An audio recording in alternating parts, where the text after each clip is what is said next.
wa hussila ma fis sudur. Tidakkah dia tahu bagaimana ketika yang dikubur itu dibangkitkan? Di sanalah hussila akan diperoleh, akan dihasilkan ma fis sudur, apa yang ada di dalam dada. Kita akan dapatkan hasil apa yang ada di dalam dada.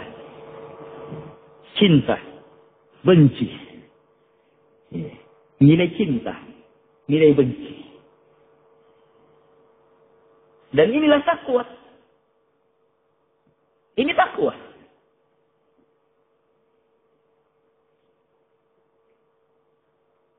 Kita mau tahu hakikat takwa? Di sini hakikat takwa. Nabi bersabda, "At-taqwa hahuna." Takwa itu di sini. At-taqwa hahuna. Takwa itu di sini. At-taqwa hahuna. Takwa itu di sini. Di sini kekuatan cinta dan benci.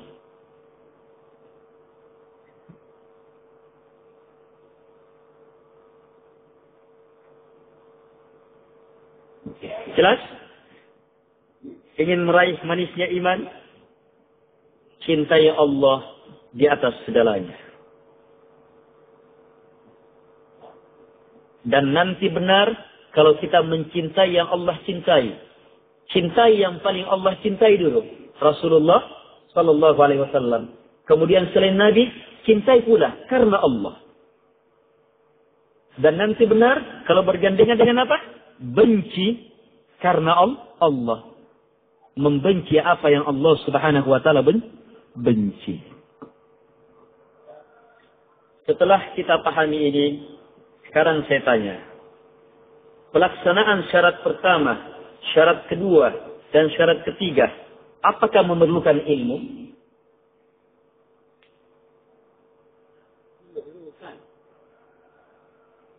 Harus ada ilmu? Tidak boleh tidak. Coba lihat yang pertama, yang ketiga dulu. Kita harus membenci kekafiran. Sebagaimana bencinya kita masuk ke dalam neraka.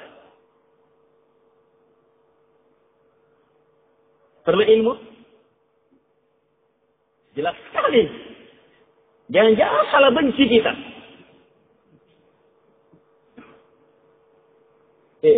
Jangan salah benci kita. Keimanan kita bilang kekafiran.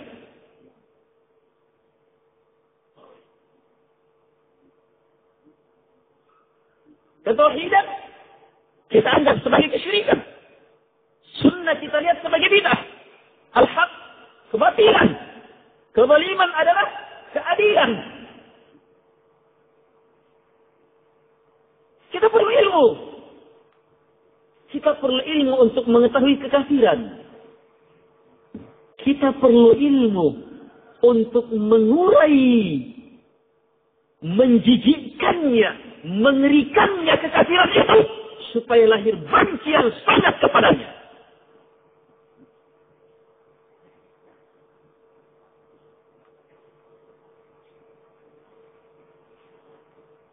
Kita misalnya tahu siapa yang meyakini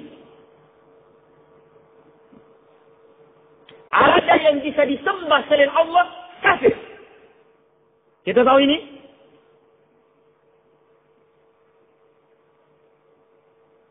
Kita punya ilmunya. Tapi sekarang bagaimana membenci?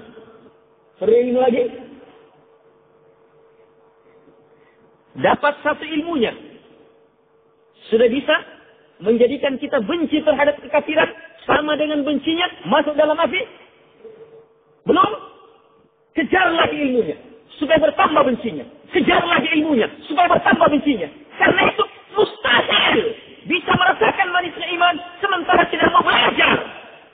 Mustahil. Sebagaimana mustahilnya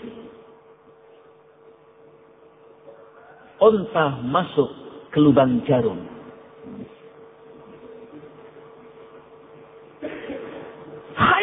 Khayalan. Ada seseorang merasakan hebatnya saya beriman ini. Luar biasanya sudah agama saya. Sementara tidak tahu Al-Quran dan Sunnah. Terus dari mana kamu dapat jenjang manisnya iman itu? Dari mimpi.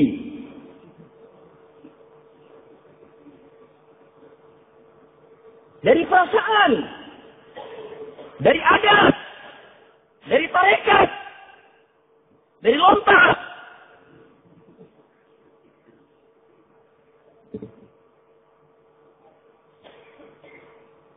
Jamaah yang dimuliakan oleh Allah Subhanahu wa taala. Tidak akan bisa.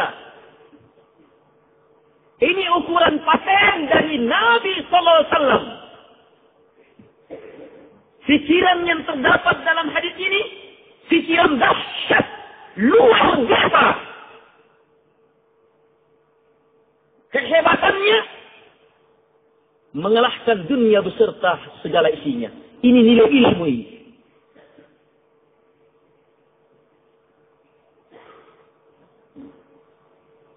Jenjang merasakan manisnya iman. Ini kesimpulannya, 3 ini.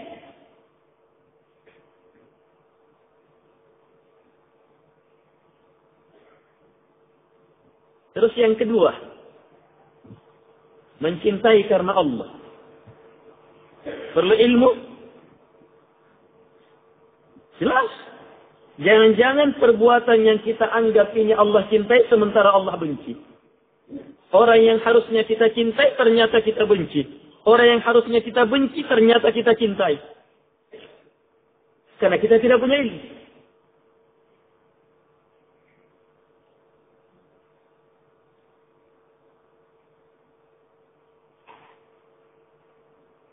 Allah mengatakan orang-orang musyrik najis. Siapa yang bilang? Siapa yang bilang najis? Allah Subhanahu wa taala. Terima tidak? Sekedar terima saja dulu.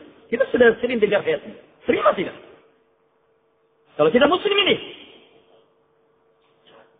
najis itu ilmu. Ilmu yang bisa mengantar kepada benci terhadap syirik. Karena Allah mengatakannya. Karena Allah yang mengatakannya. Ini nilai iman. Semakin benci, semakin benci. Sampai dalam tahap sebagaimana bencinya kita dimasukkan ke dalam api, baru bisa mendapatkan syarat ini. Ada yang lebih hebat, ada yang lebih hebat. Iya.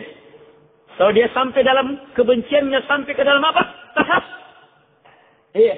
Sebagaimana bencinya, dia dimasukkan ke dalam api berkali-kali. Iya. Berarti bencinya lebih hebat. Ingat jamaah, hadis ini ukuran seseorang bisa merasakan manisnya iman. Bukan manisnya iman yang tertinggi, yang paling lezat. Paham? Bukan manisnya iman yang tertinggi, yang paling lezat. Sebab manis itu macam-macam. Kelezatan iman itu berbeda-beda. Berjenjang-jenjang.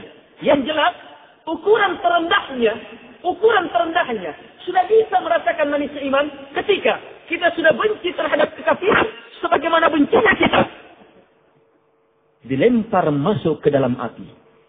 Kalau bisa lebih hebat, maka lebih lezat manisnya iman. Gimana caranya? Tambahkan ilmu. Tambahkan ilmu. Tambahkan ilmu.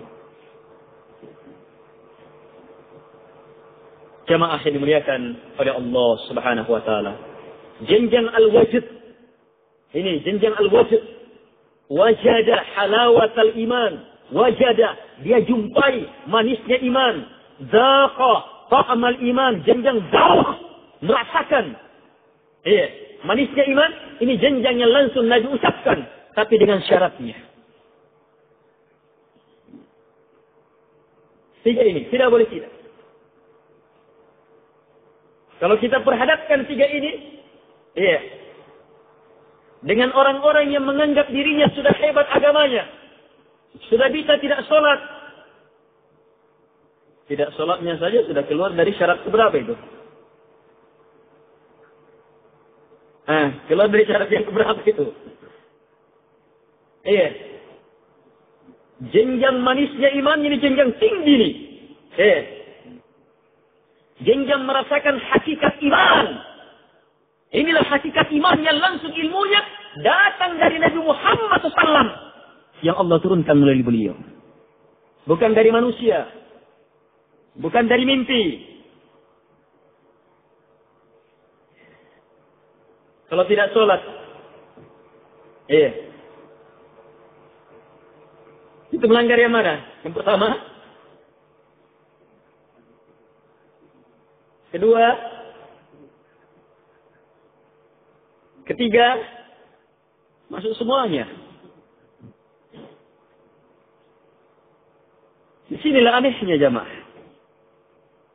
Syaitan justru mampu menjerumuskan seseorang ke dalam kekafiran yang paling jelas, tetapi atas nama iman yang tertinggi. Coba lihat. Kekafiran yang paling jelas, tapi atas nama iman yang tertinggi. Dengan bahasa-bahasa, oh saya sudah ma'rifat ini. Saya sudah mukasyafah ini. Saya sudah menunggalang kalau orang Jawa.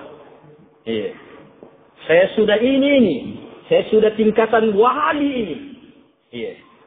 Benar wali, tapi bukan wali Allah. Wali syaitan.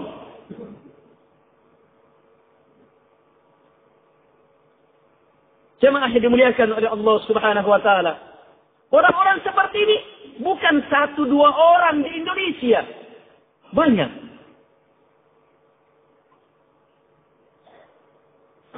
Terus orang-orang seperti ini memimpin pondok pesantren.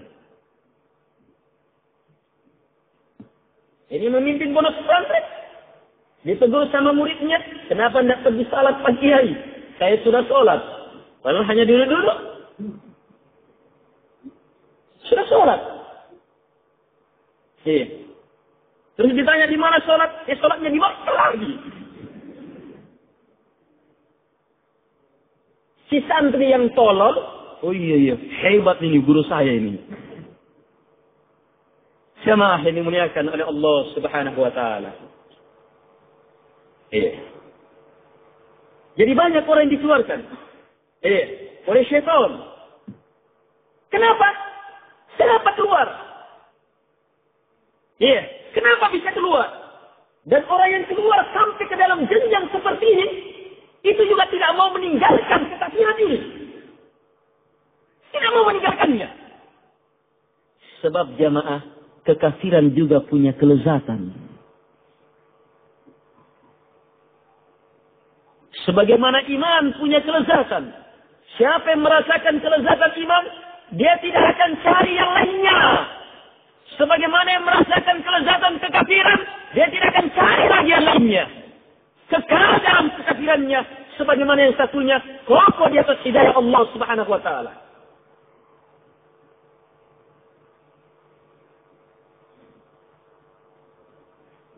Seorang ulama besar, Sufyan Ats-Tsauri rahimahullahu taala ditanya, "Ya Syekh, saya lihat ahli-ahli bid'ah sangat berpegang teguh dengan bid'ahnya. Kenapa?" Sebab orang yang dipaham yang bisa berpegang teguh itu hanya orang-orang yang di atas kebenaran. Kenapa? Bisa juga. Kata beliau rahimahullahu ta'ala, tidakkah kamu dengar firman Allah Subhanahu wa ta'ala, wa ushribu fi qulubihimul ijla bi kufrihim. Tidakkah kalian dengar bagaimana Allah Subhanahu wa ta'ala menghukum kaumnya Nabi Musa alaihi salatu wassalam yang hanya beberapa waktu.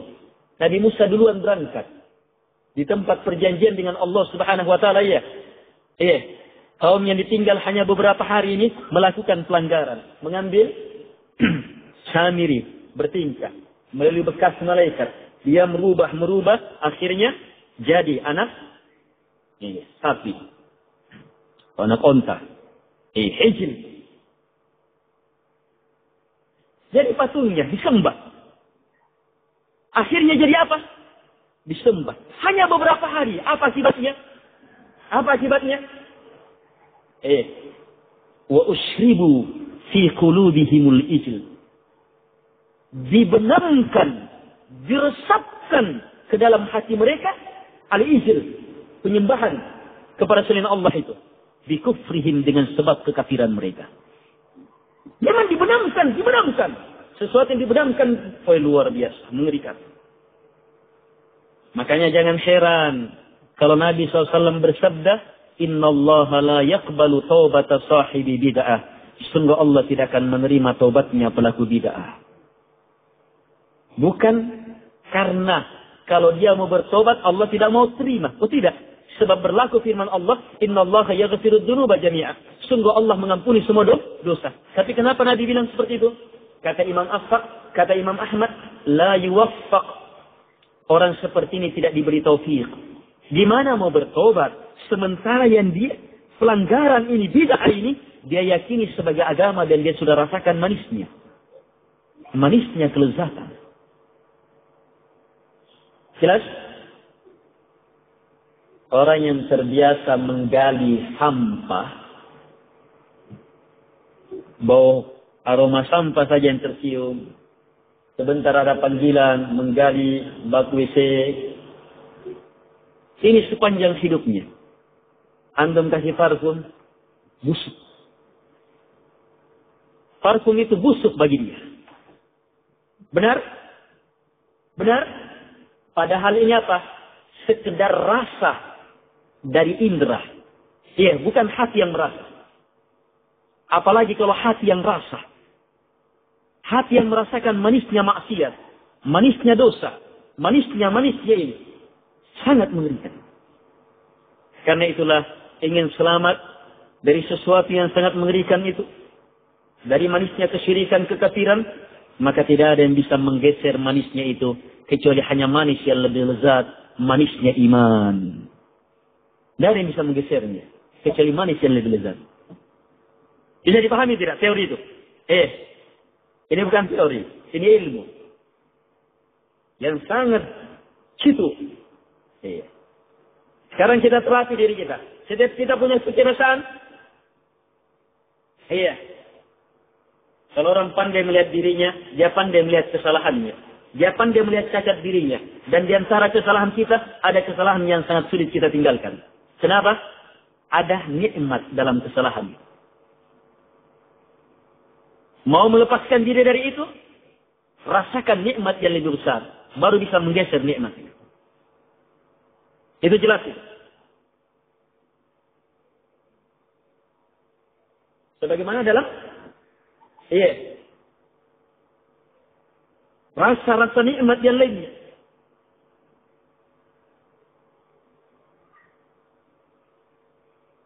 Jamaah yang dimuliakan oleh Allah Subhanahu wa taala. Jadi mencintai Allah Subhanahu wa taala di atas segalanya. Ini adalah asal dari 3 syarat ini.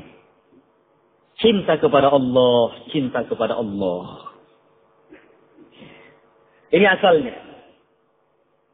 Cinta kepada Rasulullah SAW lahir karena cinta kepada Allah. Cinta kepada selain Nabi Muhammad SAW lahir karena cinta kepada Allah. Membenci kepada apa yang Allah benci lahir karena cinta kepada Allah Subhanahu wa taala. Cermati asalnya. Kalau kita ingin sukses mewujudkan 3 ini. Mencintai Allah Subhanahu wa taala dengan sebenar-benar cinta. Gimana caranya? 1. Pahami, yakini, amalkan dan jujurlah di atas la ilaha illallah.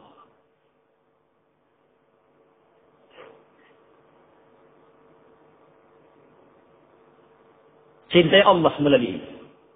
Ini metodenya. Cinta kepada Allah Subhanahu wa taala pangkalnya adalah ini. Ucapkan la ilaha, tidak ada ilah yang berhak disembah, dibesarkan, dicintai, diagungkan, dimuliakan, diserahkan padanya ibadah. Illallah, kecuali hanya Allah Subhanahu wa taala. Wujudkan ini.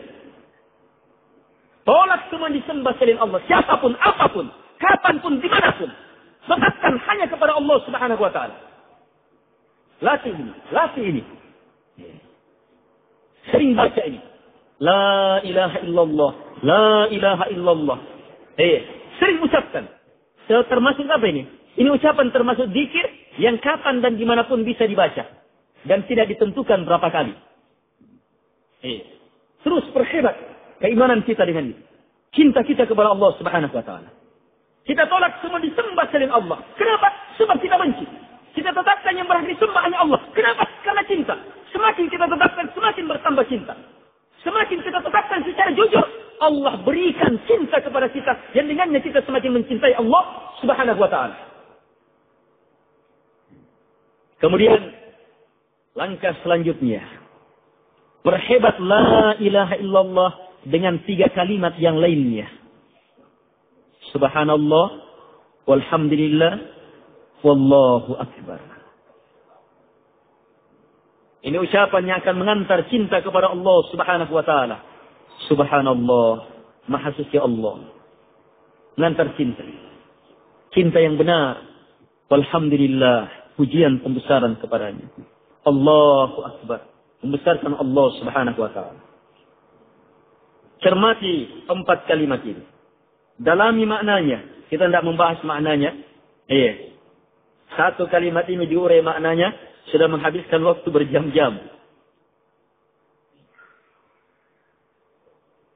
Tapi beriring dengan belajar. Terus belajar. Belajar dan terus belajar. Kita terus permantap 3 kalimat ini. 4 kalimat ini. Allah Subhanahu wa Ta'ala berikan kebaikannya kepada kita. Baik. Jalan lain yang akan melahirkan cinta kepada Allah Subhanahu wa Ta'ala. Banyak-banyak membaca Al-Quran.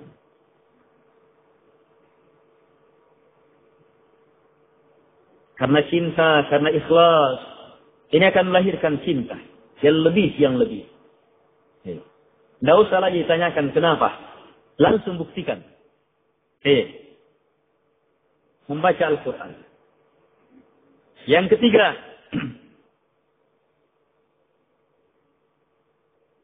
Dan ini termasuk perkara yang langsung terasa. Terasa di saat itu. Di detik itu. Langsung kita rasakan tambahan cinta. Ini yang ketiga. Apa itu? Itsar. Memilih, mendahulukan apa yang Allah cintai dari apa yang dicintai oleh hawa nafsu kita. Maksudnya, dalam hidup di muka bumi, kita diperhadapkan dengan keinginan. Ya. Banyak keinginan ya. Oh, keinginan ini enak ya. Sebab cocok dengan perut saya ini. Keinginan ini enak ini. Sebab apa? Cocok dengan perasaan saya ini. Enak sekali enak. Sebab cocok dengan kedudukan saya. Ini enak ini. Sebab cocok dengan apa? Kelompok saya. Ini enak ini. Sebab cocok dengan usaha saya. Terus ada pilihan yang lain. Pilihan yang lain apa? Ini sejalan dengan ridhonya Allah. Sementara jiwa kita menuntut yang lainnya. Yang enak sesuai dengan ini. Kapan kita mampu tinggalkan keinginan jiwa kita? Pilih apa yang Allah cintai. Langsung terasa ketika itu. Tambahan cinta. Langsung terasa itu.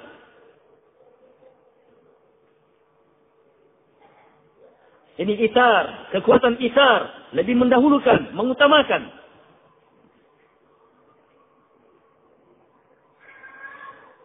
Jelas? Yang keempat. Perbanyak doa. Di antaranya doa. Ya muqallibal qulub. Sabbit qalbi ala dinik. Wahai yang membolak-balikkan hati. Kokohkan hatiku di atas agamamu. Dan di antaranya doa. Allahumma inni as'aluka hubbak. Wa hubba man yuhibbuk. Wa hubba amali yuqarribuni ila hubbik. Ya Allah, saya minta cintamu ya Allah. Allahumma inni as'aluka hubbak. Sungguh saya minta cintamu ya Allah. Wa hubba man yuhibbuk. Cintanya orang-orang yang cinta kepadamu. Wa hubba amali yuqarribuni ila hubbik. Dan cintanya amalan, cinta terhadap amalan yang mendekatkan kepada cintamu. Ini apa ini? Permintaan terhadap apa? semua jalur cinta. Total ini, doa ini. Dan sangat hebat itu doa ketika kita minta kepada Allah dengan hati yang betul-betul pasrah di atas keyakinan yang tidak tandingannya bahwa hanya Allah yang bisa mewujudkannya di waktu-waktu mustajabah. Waktu-waktu terkabulkannya doa. Seperti antara azan dan qomat. Itu waktu mustajabah. Apalagi pada saat sujud. Doa sebelum salam, bukan setelah salam. Iya. Sebelum salam, Nabi mengajarkan doa. Itu doa mustajabah. Di mana pada saat berbuka. 5, pada saat dalam perjalanan. Musafir. Apalagi kalau musafirnya dalam rangka kebaikan. Pergi naik haji misalnya. Iya. Oh luar biasa, terkumpul banyak sebab di sana. Ada saudara kita pergi naik haji. Tolong doakan saya di Arafah misalnya. Oh, di Arafah itu berkumpul apa? Ini yang pergi pergi apa? Dalam perjalanan. Perjalanannya perjalanan ibadah. Terus Arafah itu tempat luar biasa mulianya. Waktu orang masuk di Arafah sorenya, ini adalah waktu mustajabah. Jangankan orang yang di Arafah, orang yang di Indonesia juga, orang yang di Indonesia melewati waktu sore di hari Arafah itu juga mustajabah doanya. Titip pesan. Doakan. Jangan hanya titipan. Belikan cerek juga ini titipan saya cerek mo. Belikan sajadah. Padahal banyaknya di pasar Butung. Jamaah yang dimuliakan oleh Allah Subhanahu wa ta'ala. Apalagi kapan doa mustajabah? Di sepertiga malam terakhir. Cara lain untuk mendatangkan cinta Allah Subhanahu wa ta'ala. Dan ini cara yang paling hebat. Waktunya Allah tidak pernah batasi. Penggunaannya mengalahkan luasnya langit dan bumi. Bahkan mengalahkan luasnya alam semesta. Ini cara ini. Apa? Mentadabburi nama dan sifat Allah.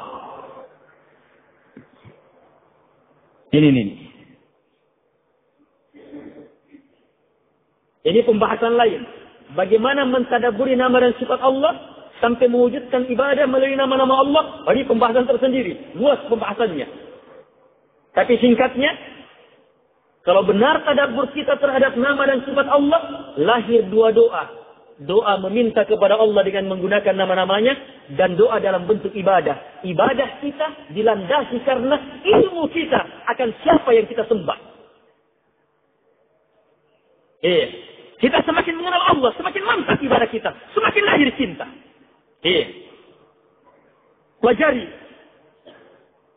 Dan sangat hebat caranya kita mempelajari nama-nama Allah. Kalau baca ayat Al-Quran, nama Allah biasa disebutkan di akhir. Biasa disebutkan di akhir. Sebelum nama-nama disebut, Allah menyebutkan berita, hukum, ilmu. Maka pahami nama itu sehubungan dengan ilmu yang disebutkan sebelumnya. Kenapa ilmu yang disebutkan berhubungan dengan nama Allah? Cermati itu, pahami itu. Kita akan mampu merasakan hebatnya dalamnya nama-nama Allah Subhanahu wa ta'ala. Langsung belajar agama melalui nama-nama Allah. Ini metode dahsyat. Dan sangat jarang diterapkan. Tetapi apa? Ini justru inti pengajarannya Rasulullah SAW yang sangat terkenal di zamannya Nabi. Di zaman sekarang hampir mati metode ini. Metode ini hampir mati. Padahal di zamannya Nabi merata ilmu ini. Mengenal Allah Subhanahu wa ta'ala, belajar agama melalui nama-nama Allah Subhanahu wa ta'ala. Kenapa Allah tetapkan hukum ini? Oh begini, oh pantas. Benar hukumnya, pasti begitu. Sebab Allah Hakim, Allah Kami, Allah dan seterusnya. Jamaah yang dimuliakan oleh Allah Subhanahu wa ta'ala. Terakhir, di antara perkara yang mengantar hamba sampai kepada cinta adalah inkisar baina yadaillah.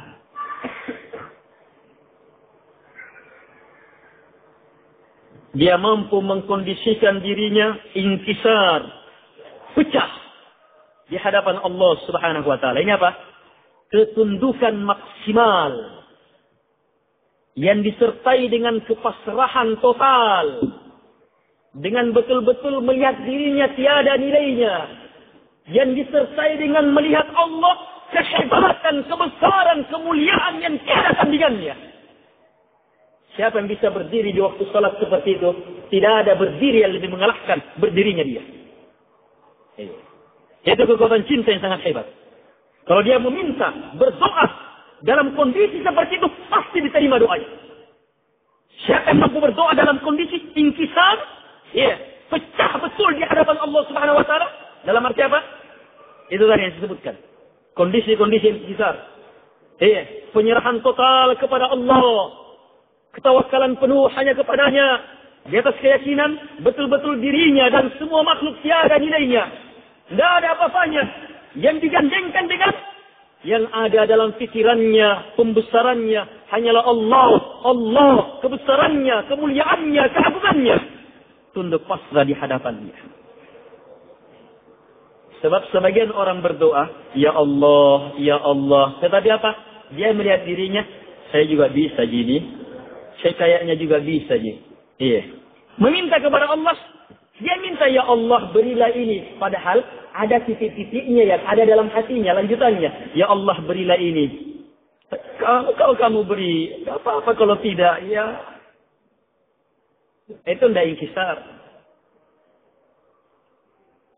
Tapi ada yang lebih parah lagi. Doa yang dia baca, doa yang hebat, tetapi tidak berdoa. Memang tidak meminta. Mau lihat contohnya? Hampir semua kita sering melakukannya. Ini sering ini. Ini yang sholat, apalagi yang tidak sholat. Apa itu? Ketika kita membaca doa yang paling hebat yang terdapat dalam surah yang paling hebat dalam Al-Quran, suratul Fatihah. Kita baca ihdinas siratal mustaqim. Banyak-banyak kita baca doa ini, doa dahsyat ini, tapi kita tidak mengharapkan hidayah. Kita tidak mengharapkan hidayah. Tidak dalam, apalagi mau kondisi inkisar. Jelas jemaah? Baik. Terakhir untuk inkisar. Kalau mau inkisar dalam doa, raih cinta melalui alhamdulillahi rabbil alamin. Wujudkan harapan melalui bacaan ar-Rahmanir Rahim.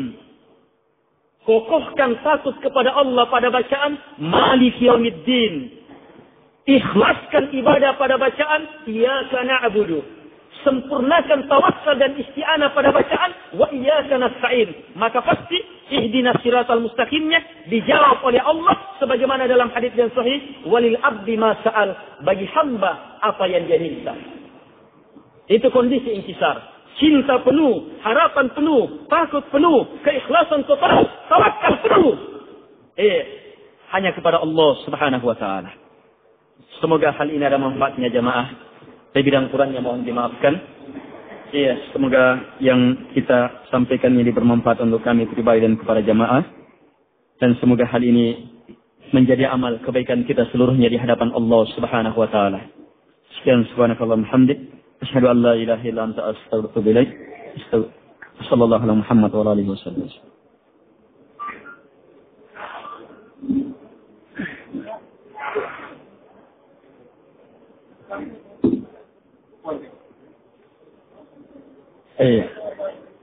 Ustaz Dul mengisi langsung sehabis salat asar dengan tanya jawab.